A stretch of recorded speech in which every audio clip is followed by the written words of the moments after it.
యేసుక్రీస్తు శక్తిగల నామములో మీ అందరికీ శుభములు. ప్రియమైన దేవుని బిడ్డలారా, మరి ఎలా ఉన్నారు? గతించిన దినమంతా మరి ఆయన రెక్కల నీడలో మనందరినీ కాపాడాడు కదండి. అందుకు మనము ఆయనకు కృతజ్ఞత అనేది కలిగి ఉండాలండి.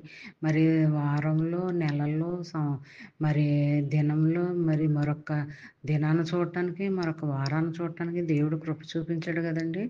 అందుకు ఆ దేవాది దేవునికి వందనాలు చెల్లించుకోవాలండి.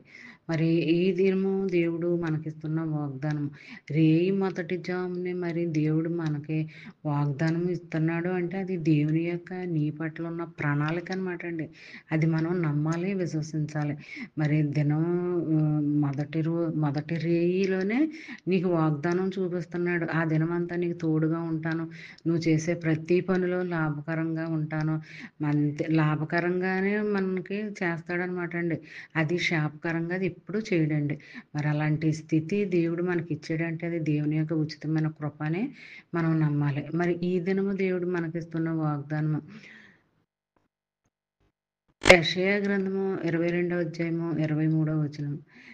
దిట్టమైన చోట మేకు కొట్టినట్టు నేను అతన్ని స్థిరపరచెదను. ప్రియమైన దేవుని బిడ్డలారా, మరి ఇందులో ఆదరణకరమైన మాట ఏంటంటే, మరి నిన్ను స్థిరపరుస్తాను, బలపరుస్తాను అని అంటున్నాడు. నిన్ను, నీ కుటుంబ సభ్యుల్ని, నీ బిడ్డల్ని మరి ఎంతగానో మరి దేనికోసమైతే మరి ఆయన సన్నిధిలో మొరపెట్టుకుని కనిపెట్టుకుని ఉంటున్నారో అలాంటిది మరి నీ పక్షంగా నేను మరి స్థిరపరుస్తానని మాట ఇస్తున్నాడు అనమాట అండి. అంతటి ఆదరణకరమైన వాగ్దానం దేవుడు మనకి ఇచ్చాడు అంటే అది దేవుని యొక్క ఉచితమైన కృప అని మనం నమ్మాలి, విశ్వసించాలి. దేవుని యొక్క ఆశీర్వాదాలు ఎప్పుడూ కూడా మరి వృధాగా అయిపోవండి. మనకి ఇచ్చాడు అంటే దాన్ని మనం ఎత్తుపట్టుకుని ప్రార్థన చేయాలి. అప్పుడే దేవుని యొక్క ఆశీర్వాదాలు మనం పొందుకోగలం అనమాట అండి. మనం చూడగలము. మరి దేవుని యొక్క క్రియలు, కార్యాలు ఎంతో గొప్పవి అనమాట అండి. అవి కంటికి అనేవి కనపడవండి, కానీ మనము ఫలితాలు పొందుకునేలాగా దేవుడు చేస్తాడు. అది నువ్వైనా, నీ బిడ్డలైనా, అది ఎవరైనా, కుటుంబ సభ్యులైనా, ఎవరికైనా దేవుడు మేలుకరంగానే మారుస్తాడు అనమాట అండి.